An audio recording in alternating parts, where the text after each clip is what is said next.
And our guest today is Jay Jacobs, the band director of the marching band. How are you doing, Jay? Doing great. Good morning. How are you doing? I'm doing great. So we got a little event coming up come Thanksgiving Day, huh? It's inching closer and closer to this Macy's Thanksgiving Day Parade in New York City. We're excited. What's the mood in the rehearsal hall? Oh, gosh. I think the students are super excited. We've had, record numbers of auditionees for new members coming in the fall semester. So everybody's really excited and looking forward to it. I remember my audition with James Pritchard back in the day. Yeah, I love it. I remember all of my auditions. Some were good, some not so good. Oh, mine wasn't so good. I got second trumpet out of it. Hey, second trumpet's better than fifth trumpet. That's true, but not much. So what are you guys doing to get ready for all this? Well, the planning is in full swing and inching ever closer and closer to having solidified everything for the fall. So we've looked at our itinerary for the week that we go up. We know that we have a very busy Wednesday and Thursday in New York City. Thursday, obviously, with the parade. Wednesday is a big rehearsal day for us up there. We're also looking at doing a combined performance with UMass. Their marching band is in the parade up there, and their director is a good friend of mine from grad school days. And we're looking at a special concert standstill performance one of the piers up there in New York City. Carnegie Hall?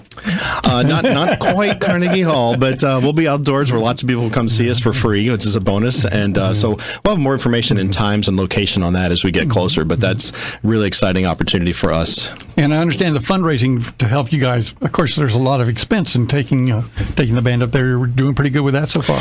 Yeah, rolling right along. The development folks here at the university and the School of Music, Audra Vaz, has been fantastic in setting up so many opportunities for folks to realize the enormity of the trip for us, what it means for the university, the city, and the state.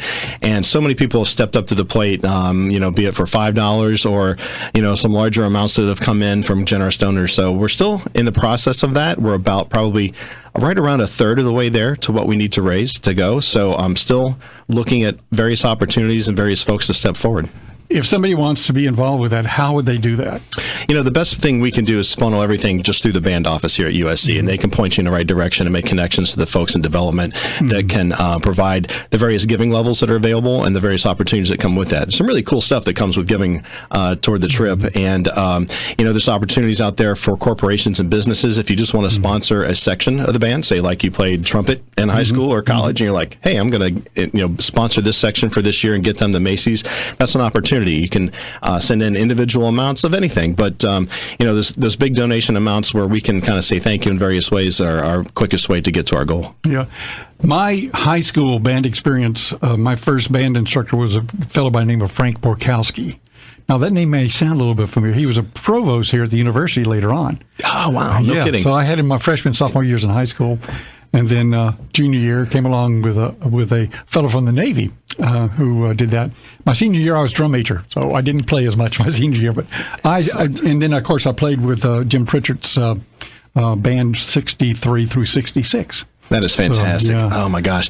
I love it. The history and the tradition here between the Carolina Band, with everything that has been here. This is completing my fifth year, so there's a ton of history before I showed up, and we're just trying to thank all the alumni that came before us and represent everything that came before us in this first ever opportunity to be in this parade, and just to be up there and say thank you and say check out what we have going on down here in Columbia is really special. Which reminds me, there is the alumni band. Tell the alumni or anybody who's out there from the band in years past who would like to perform in the alumni band on Thanksgiving. No, homecoming. Yeah. So how does that work? Oh, absolutely. Thank you for mentioning that. So November 2nd is our homecoming game this year, and we have a reunion, Carolina Alumni Band reunion weekend. We have they can come by, alumni can come by on Friday evening at our rehearsal at from 5 to 6:30 at the Carolina Band practice field, and just come out and play with us at the end of that. We have an opportunity to do that. Then there's a big social event Friday night, and of course the game on Saturday. So band alumni don't have to necessarily perform and march on Saturday. come back and hang out with us and say hey on Friday and come to the game and watch. But we'd love to have you out there and performing, even if you haven't played your instrument for a while.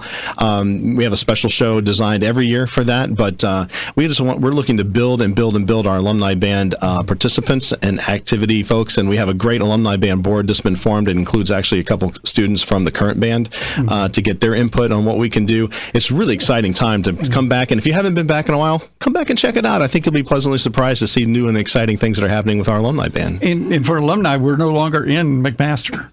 We're now over at the Copenhagen Band Hall, right on Sumter Street, with a beautiful, gorgeous facility there and a great turf practice field. And I hear all kinds of great stories from before that facility existed. And we're just, oh my gosh, just another example of how lucky we are to have the resources and the support we have from the university. Yes.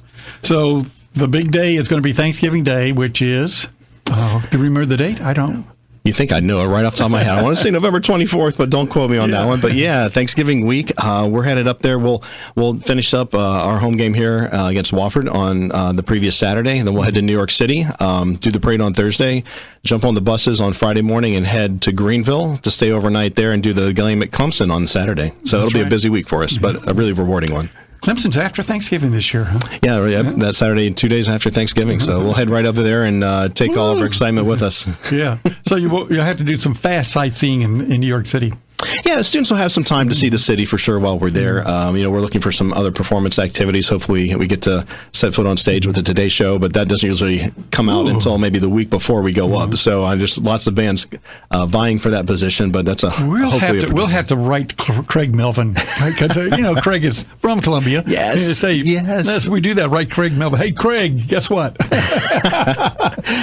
He's a big supporter of the university as well. So yeah, it was great. I was fortunate. I went up this past Thanksgiving and shadowed one of the college bands that was in the parade and got to see everything up close and personal. Took a ton of notes and videos and say, hey, remember to tell the students this before we do it. It's just pretty amazing. Our rehearsal for NBC cameras will be kind of middle of the night on Thursday morning, or probably 3 a.m. or so, and then find a place for breakfast and then go line up and wait for the parade to start. So it's really exciting, and it was great to be able to see it firsthand. I got a quiz question for you, since this is an education. Yeah. So Craig Melvin's not the first personality from WIS to be up there and on the Today Show.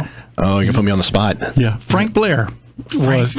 Remember Frank Blair? I mean, we're talking about, yeah. He was in Charleston, and he came up to Columbia for WIS radio and then went up to NBC. So. Fantastic history of connections. I love it. Oh, yeah. I mean, there's a lot of connections between all those going on up there and down here. Some of the float makers have connections to the university as well. Oh, that's fantastic. Yeah. That's fantastic. I tell you what, I just can't wait to take the show on the road and show the country and the world what we have here in Columbia, and just to see that big mass of really proud students and all white and coming down the streets of New York City and just kind of rocking the buildings on either side of us. Do we still have the hats with the plumes on the front of them? We do. We still have those band Shakos and the big white plumes. Yep. God, those things were so hard to take care of. It takes a little maintenance on those, but boy, they look good. Yeah. Back in my days, we had white pants and red jackets. Red jackets. Yeah. And then we got excited and went all white. So keeping the dry cleaners in business, which is well appreciated too. Maybe there ought to be a course in that. Have somebody do an elective course on cleaning uniforms. There's plenty of research to go around. So, Jay, thank you so much for dropping by, and we're going to have you back in the fall as we get closer on to when we have more details about what's going on. Maybe an invitation to the Today Show. Right, Craig Melvin, everybody. Right. Excellent. Well, thank you. I sure appreciate you having me on, and we're so excited. And thanks to everyone that supported us and will continue to support us until Thanksgiving.